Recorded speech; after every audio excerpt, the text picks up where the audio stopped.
On this episode of New England Living, The tile, the boxwood, the view, the island.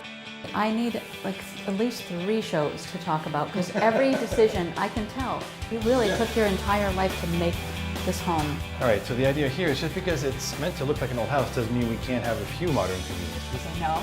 Typical New England living. No, it's so not. It's so not. Welcome to New England Living. I'm Parker Kelley. And I am passionate about art, architecture, and design. I also love to travel, meet new people, and I'm definitely a foodie. Join me each week as I travel all over this beautiful region, showcasing the most spectacular homes and meeting the key players involved in creating them. To top it off, I'll cook up some delicious dish with a chef, and we'll finish it off with a celebration of it all. I'm Parker Kelley, and this is New England Living. New England Living TV is brought to you by Clark, Sub-Zero Wolf & Co., Kohler's Signature Store by Supply New England, and Marvin Windows and Doors. And of course, please stop into the all-new Seven Tide in the Seaport District in Boston. Today I'm on my way to the small coastal town of Nahant, Massachusetts, located 14 miles north of Boston. Nahant was first settled in 1630 and was originally part of the city of Lynn. Today Nahant is residential, but it was once a fishing community, and in its heyday it was a summer resort community for Boston's elite. With around 3,500 residents and 1 square mile, it's said to be the smallest municipality in the state by both size and population. Nahant is a tide island, meaning that the island is connected or tied to land only by a tombolo, a spit of beach. Speaking of beaches, there are 10 beaches along Nahant's coastline, the largest being Nahant Beach and Long Beach on the eastern side of the causeway. I'm on my way to meet Jean-Marc in his 5,400 square foot French-style home that sits on a cliff overlooking the Atlantic Ocean. Growing up, JM spent half of his time in France and half on Cape Cod. His goal for the home, because of these influences, was to be a modern reproduction of an 18th century French home that also functioned as a barefoot-friendly, often sandy beach house. The home, because of its craftsmanship and details, took 3 years to build. Jean-Marc lives in the home with his mother, who has a separate apartment, and his partner, John. We're going to meet this homeowner, tour this magnificent home, and then JM is turning his kitchen over to Chef Jeremy Sewell and me, and we are going to put on a dinner party and celebrate New England living in Nahant. I love it. It's already French. I love it. The tile, the boxwood, the view, the island. Oh. Hi, Parker. Bienvenue, bien assis. Come on in. Hi. The whole entranceway up here, a whole causeway coming to Nahant. I didn't even know. It's pretty typical New England living. No, it's so not. It's so not. When you start from scratch, you don't have to adapt anybody else's design, and you can just do whatever you want, which makes it a lot of fun, actually. I had a ball designing this. The whole idea is that the house starts very cold and very formal when you first drive up, but getting gradually warmer and less formal as you go down towards the water. So what do you call this room? This is just the salon. So salon is basically the living room. And this is a party room. You can have a high-style, very formal home. That doesn't mean that you have to be formal or to live up to it. This is a house that in summer has friends and family here pretty much nonstop. You'll see the guest rooms, it's a beach house. No one ever takes their shoes off. You've got sand, dogs, whatever. It's a really fun house. I had a good time with it. But that doesn't mean that we try to behave in any specific way just because the house is formal. We're not. But look at this beautiful piece of furniture. Where did you get this piece of furniture? I like auctions. What's fun in the house, if you look, flame mahogany that's what the door is made out of. That's what all the trim is made out of. So using mahogany, like a natural colored mahogany rather than stained, worked pretty well in this house. This is probably my favorite room in the winter. No. Oh no. Okay, so more mahogany. Yep, so again, And, the same oh my flame you're gosh. going to sign for whatever. Really? The idea, because we had space between the 2 fireplaces. So there's this. Are you kidding me? No, that's a lot of fun. So, Are you yeah. kidding me? That's lovely. Lovely. So come on into the kitchen. What was strange to me too when I came to the US was seeing that for a lot of contemporary American homes, the most decorated, ornate room in the house is the kitchen. When I was designing this house, this is, as you can tell, we're in an annex building, and it is the least decorated, the least trimmed room. The kitchen is really designed to be cooked in, and it gets a lot of use. And this butter color? It's cheerful in the winter. It goes well with the green countertops. To me, that I like the color of the waves in the ocean, so I picked out the granite here that if you look at it, looks like the waves and the water swirling on the rocks. You're so lovely. I need like at least 3 shows to talk about, because every decision I can tell. You really took your entire life to make this home. It was fun, and I had the time, right? So. And so tell me about this piece. Like I Go really. ahead and lift it up and down. So that. What? Yeah. So the idea that you want to be able to adjust the amount of lights you want over your cooktop or your preparation area. So these were very typical. This one's Al Nouveau, so it's probably about 1905. This is a real piece from 1905? Yeah. And then you just, move them up and down as needed. We didn't want to do a traditional greenhouse because there's probably too much sun in the summer for that. Yeah. But we wanted plenty of light and stuff for plants and for breakfast and all that. So we did what's called in French an orangerie. So in English it would be a winter garden. Mm-hmm. And then here in the summer, what we do is we open the windows and you can hear the fountain. Yeah. So if we're going to be cooking in there, the idea is that we hopefully won't have too far to go to have a dinner party. How do you have a home that feels like it's been here 200 years when it's been here how long? 10. Honestly, 10. There are a number of ways you can't cheat. You can't cheat on the floors. The other thing you can't cheat on are fireplaces. That's an 18th century fireplace that we found in England. The other place you really can't cheat is on lighting. So is that original? That's original. That's a French piece. That's actually go later. To an auction, or who, yeah, that's auction. And then what's kind of fun in this room, we had family china. And if you look at the patterns and the colors, we actually designed the dining room around the china. No, you did not. Yep. You did not design Look your dining at room this. after your china. Yeah. That was a family china. Yeah, well look at that. It's the same patterns you're going to find everywhere. And the same colors. And the I same cannot blue. wait to have a dinner party in this dining room. Gorgeous. What's going upstairs? Gorgeous room. Really gorgeous. Sometimes staircases are so narrow, it's like you're following the person up. And here the idea was you can have both of us. And also, the English and therefore the Americans often have steps. They'll have balustrades and then a step or a gooseneck, whatever else. Right. And French, by definition, have to have a continuous curve. So this drove the craftsman crazy. So This is gorgeous. So this material here is all brass again? Yep. I have a lot of god kids and whatever who come, and I don't want them going into my office. So it was kind of fun to have, and again, that's pretty typically French, a hidden door. Oh, this is like your for service. office? Yeah, that's the office. Oh my gosh. And it's not very big, but it's very comfortable. Here I kind of went Art Deco. So you have a tiny space that you just had a little bit of fun with that's a little bit It different. works very well as a home office. Where is that right now? Is this all North Shore? Yeah, that's all. You're looking northeast, so you're looking at the North Shore.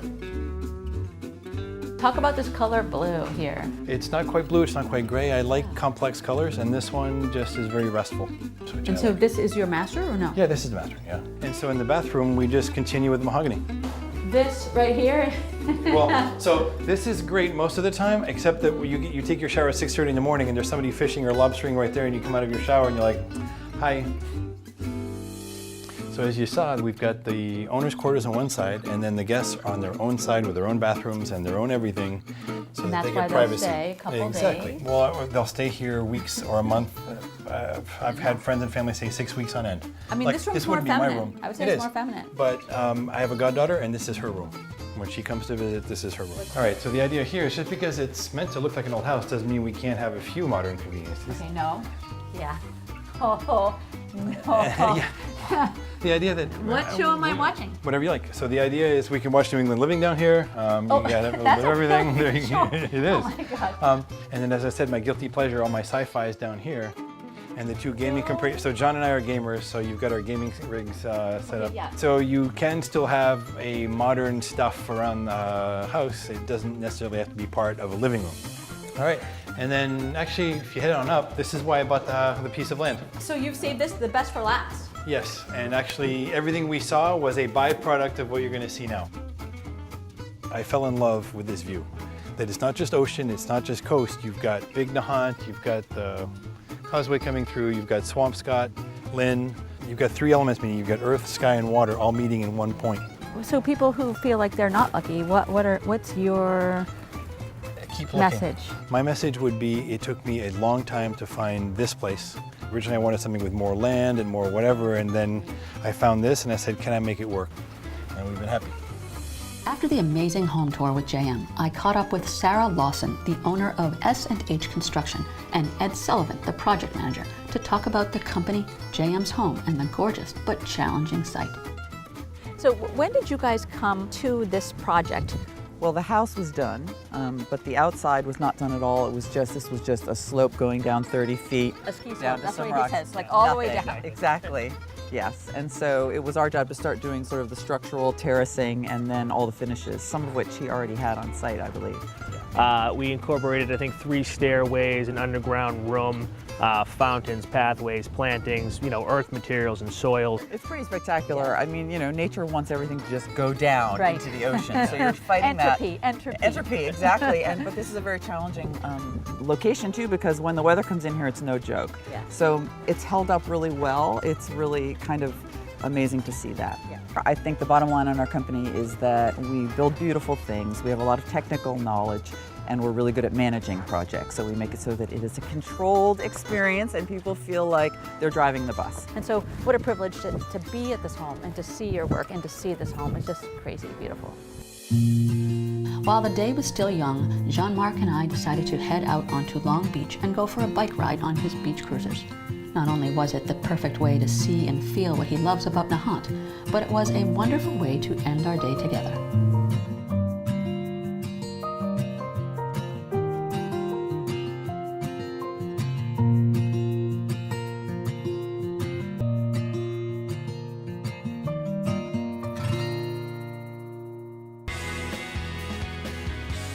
We're down here 5 days a week in our own trucks picking up fish for the restaurants.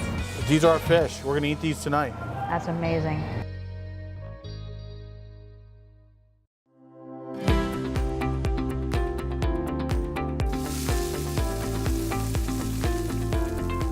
Clark, New England's official Sub-Zero and Wolf showroom and test kitchen, offers 3 reasons to begin your project here. Explore the world's finest appliances. Then cook and taste Wolf's culinary perfection. Be inspired by innovative design. Do you crave extraordinary? Visit clarkliving.com to plan your visit.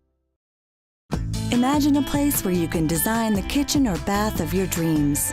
No need to travel from store to store to find exactly what you want. One place where you can design and shop the full line of world-class Kohler fixtures, plus the top names in cabinetry, and hundreds of Kohler surface options, all with in-store design assistance. Visit the Kohler Signature Store today, the perfect place to create your ideal space. Seamless indoor-outdoor living spaces are currently trending, and there's no better way to achieve this than through the use of glass elements in your design. Expansive windows and large walls of doors lead the sights, sounds, and feelings of an outdoor environment effortlessly through your space. The key is to allow as much natural light, airflow, and visual connection with the exterior as possible. Explore your options at marvin.com. Kumar Marble and Granite offers an inventory of more than 7,000 slabs under one roof. Our selection is both exquisite and rare, sourced from countries all over the world. 7th generation stone artist Ivo Kubi leads a stellar team of artisans who take clients' wildest dreams and carve them into stone. Kumar is the go-to place for trade professionals and lovers of unique stones and complicated fabrication. Kumar has something to fit every style and price point, whether it be for inside or outside use. Book an appointment and check it out for yourself.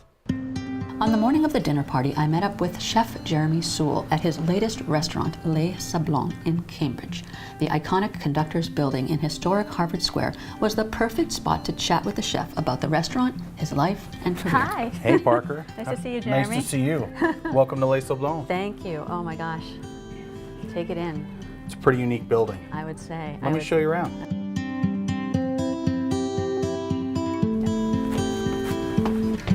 Oh, now is this all original? This is original brick. You are kidding. No, it really, What character? yeah, that's what really made us fall in love with the building. Oh my goodness. Tell me about the history. Something about a subway like Les Sablons and Well, Paris. Yeah, I mean, it's Les Sablons means the sand, and it kind of refers to the finest sand right down by the water. It's also a metro stop in Paris. When we found this building, my business partner Garrett found the building, brought me over here, and we just kind of fell in love with it. It's a 1912 build. Boston Railway Company built it, and it served as a spot for conductors. It was as a station that people waited for the trolley. The building shut down in 1978. It's just kind of sat here ever since. But we loved it. We fell in love with the structure, the brick. This is original. I mean, people love this. It's 100 years old, and you couldn't find it if you wanted it. It's just beautiful. When you walk in at street level, that's really meant to appeal to the neighborhood. It's really, we don't take reservations except for the weekends down there. It's a small bar, a big oyster focus, and we really want it to be for Harvard Square, for the neighbors, for the locals to kind of walk in and feel like they had a fun place to just pop in and get a glass of wine and a dozen oysters. And you know, the upstairs is kind of rooted in French cuisine and kind of continental European, but we felt the room felt special and we kind of wanted to make the food special, so it's a little more of an elevated dining experience up here. Upstate New York is where you grew up, Yes. but you summered in Maine, and that influences Everything. Yeah, both my parents are from southern Maine. My grandfather was one of the original lobstermen out of York Harbor. Are you kidding? Yeah, in 1930s. What a pretty harbor that is, too. And that really became more home to me than anywhere still is. And so we're cooking some seafood tonight at Jean-Marc's house? Yeah, we're gonna do cod. And it's springtime in New England. Cod is a great local fish. If you grew up in New England, you have a place in your heart for cod. So should we head to the fish pier? Absolutely. And I can see some of your favorite purveyors? You can. I hope you didn't wear your best shoes. Yeah. But After our time at Les Sablons, Chef Jeremy and I headed to South Boston to another historic hotspot, the Boston Fish Pier, established in 1910. The Boston Fish Pier is the central site for the fishing industry and has been for quite a long time. In 2017, the pier and its associated buildings were listed on the National Register of Historic Places. we're down here 5 days a week in our own trucks picking up fish for the restaurants. Incredible. As fresh as it gets. As fresh as it gets. It's not easy, but it's the right way to do it. It's the right way. We headed to Red's Best, a Boston-based seafood wholesaler founded in 2006. Every year, Red's Best aggregates catch directly from more than 1,000 small, independent New England fishing boats. This very well-respected organization has a mission to sustain the livelihoods of American fishermen and their families while sustaining fisheries for harvest. And they are. We talked to Rob and picked up our seafood for the night's feast.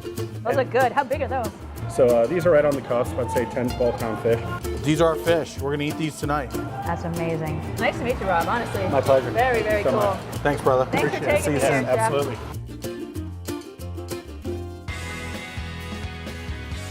We made it. We're in the kitchen. In my house, bacon is always on a glory day. Very nice, Chef. Goodness gracious me.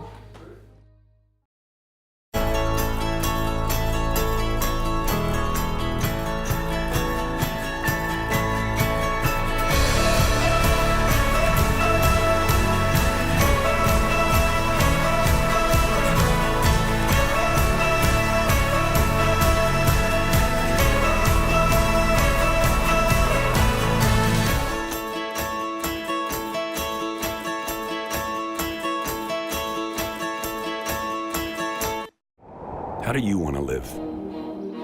As a decent person? A fine human being? A good friend? Is that it? Good? Of course not. Parent of the year? Better. Making her heart skip a beat. Thump. One of a kind. Undeniable. Like a boss. Like a standard bearer. Like a pro. We couldn't agree more. We are professional grade. GMC. Explore, experience, and enjoy your life in Pursuit. Pursuit Boats. For more than 60 years, we have built premium boats with unmatched quality, durability, and performance. Whether you want action, adventure, or relaxation, we have the boat for you. We offer a wide range of models from 23 to 38 feet, offshore, center console, dual console, sport coupe, and the sport tender. No matter what your boating style is, Pursuit has what you need. Contact your local dealer today and explore, experience, enjoy your life in Pursuit. For details, visit pursuitboats.com. Hi, I'm Tim Leadham, owner of Bosun's Marine. At Bosun's Marine, we share your passion is more than just a tagline. For over 33 years, Bosun's Marine has been bringing you the finest power boats in the industry. We are committed to bringing you unparalleled service year-round, year after year. From offshore fishing and cruising yachts to small, family-oriented day boats, come visit us at one of our showrooms here in Mashpee on Cape Cod or at our new showroom in Peabody, just north of Boston. And be sure to check us out online at bosuns.com. Okay, Chef Jeremy Sewell, what a day we had. We made it. We're in the kitchen. Yeah. So we started with that whole cod, and now we have this beautiful piece right here. Here it is right in front of us. So what we're gonna do is I'm gonna have you help me get this ready. So this is a pretty simple dish. Springtime, beautiful fish. We want the fish to really shine through. So this is Dijon mustard. All right. I'm gonna have you spread it on there. Go ahead and just spread a little all over the top. It's This very, is very painterly. yeah, it's a very strong flavor, but Dijon is also a little bit acidic, so it helps kind of brighten the dish a little bit, but too much it's gonna get spicy, and that's all you're gonna taste. And this is brioche, which is a classical French bread. And what I did is I dried it and I put it in the food processor with fresh parsley. And that's what turned it green. So that's just breadcrumbs pureed with fresh parsley. And we're just gonna sprinkle a little of that on top. Coat it on. All right, I'm doing all the work already. Be generous with it, because some of it's gonna fall off. So, beautiful. Now we're just gonna throw that right in the oven. That looks lovely. This is a beautiful spring onion. It has a stalk still on it, which we can use a little of. And is there a special place you get these too? This time of year, you can kind of get them anywhere. They're going to be at markets, most grocery stores, whether it's Whole Foods or generic grocery store, will have these. So it's just really, if you let this grow, it would grow into a full-size onion. But they call them spring onions. They're first to start growing, they harvest them, and they have a little milder flavor. Just slice a little of that And up. so you try to use whatever is that time of year. Yeah, absolutely. And it's just, we always try to let the ingredients kind of sing. All right, so what do we have going back here? So this is, we have a little bacon that we got crisp. This is a slab bacon that we make in-house. Any kind of bacon you could chop up, or chorizo would be really good. And bacon had its glory day, like the last few years, bacon's really come to the forefront. In my house, bacon is always on a glory day. So you're sauteing those? Sauteing the onions and the bacon. There's a little of the olive oil, the bacon fat, and we're just letting that all kind of cook down together a little bit. So here we have these beautiful fingerling potatoes, fava beans, English peas. All speaks of spring. And these are all cooked, these are ready to go.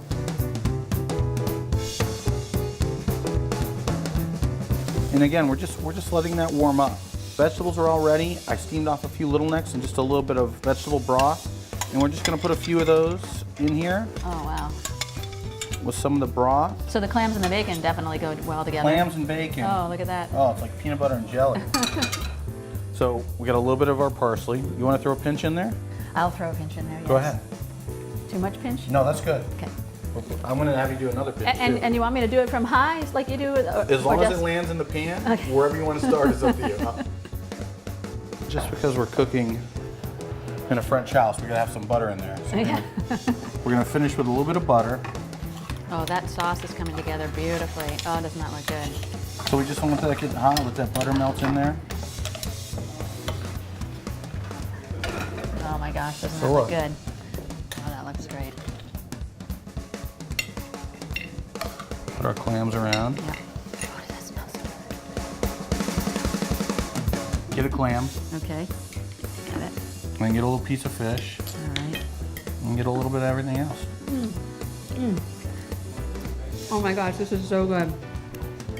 Oh, and that bacon? And everything is layered together, Oh. where it just all works together. You can taste everything. There's nothing overpowering. Very nice, chef. Goodness gracious me. I grabbed Jean-Marc because I want to talk to you about the wines from your wine cellar. Yeah. Your favorite wine? Mix it all together before you eat it, and just let all those flavors kind of blend together. Innovation, technology, design. It is why the Seaport District is the fastest growing area in Boston. It's also the reason we selected the Innovation District as the home of Seven Tide. If you're looking for a one-of-a-kind experience filled with design inspiration, a place where you can explore, see your ideas come to life, this is the place. Think of Seven Tide as a design adventure for your home, featuring the most trusted top-tier brands in their industries. For homeowners and designers alike, it's a unique approach to home design. You can visit Clark's newest Sub-Zero and Wolf showroom and test kitchen, giving you hands-on access to the world's finest appliances, or take in the country's first experience center for Marvin Windows and Doors. Our goal is to provide inspiration in an exceptional space that offers a relaxed and very personal experience. If you like what you see, we'll refer you to an authorized dealer. But while you're at Seven Tide, there's no pressure. Even the parking is complimentary. We want to cultivate an atmosphere that's free from anxiety so you can focus on what's right for the design of your home. New England has some of the finest designers in the country, and here you'll see an exciting array of their work in full-scale kitchens. You'll be able to see, touch, and even taste your kitchen design. Both inside and out, Seven Tide offers the perfect setting to bring your ideas to life. We want you to rethink what's possible. Adjacent to Clark, you'll find Marvin Windows and Doors. They offer a high-tech, high-touch experience that invites you to reset your expectations for what a home can be. After visiting Marvin, you'll never think about windows and doors the same way again. Whether you're a homeowner or a designer, building a new custom home or remodeling, we invite you to come experience the possibilities. Come be inspired, be informed, and ultimately be at home at Seven Tide. For more information for your home inspiration, visit seventide.com. Yours by design.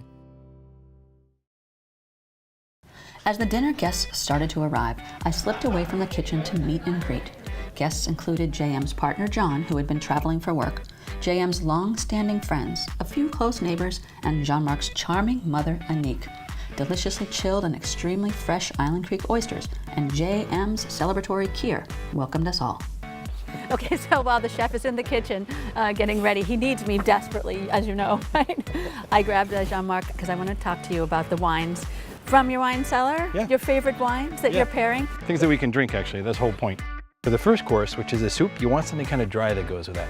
The Bordeaux region isn't really known for its whites because they make really good reds, but there are a couple exceptions. And Pessac, in this case, the Chateau Carbonieux, I think you guys are really going to like. First course is a chilled asparagus soup, a little bit of smoked salmon, creme fraiche, and caviar. So I really encourage you to kind of mix it all together before you eat it and just let all those flavors kind of blend together. Second course en français. Joseph Drouin, Pouligny-Montrachet. 2012 was a good year. He consistently makes a very nice Côte du Rhône. Nice story. It's going to be a bit sweeter, a bit easier to drink. I think we'll certainly go through 2 bottles with the 8 of us without too much trouble. Cod, the brioche breadcrumbs with parsley on top, the vegetables with the bacon and the potatoes and the fava beans underneath, just all kind of married together to taste like spring and cod. For dessert. I don't know how familiar you are with a French wine called the Sauternes. Sauternes are great, but this is a Barsac. Okay, completely decadent. I have been transformed. I feel like I've been transported to a beautiful, amazing, French-inspired place. This has just been lovely. Terrific homeowners, a gorgeous home, an incredible chef. What a day we had. Thank you. That's New England Living from Nahant, Massachusetts. Until next week, I'm Parker Kelley. Cheers. Cheers. Lovely.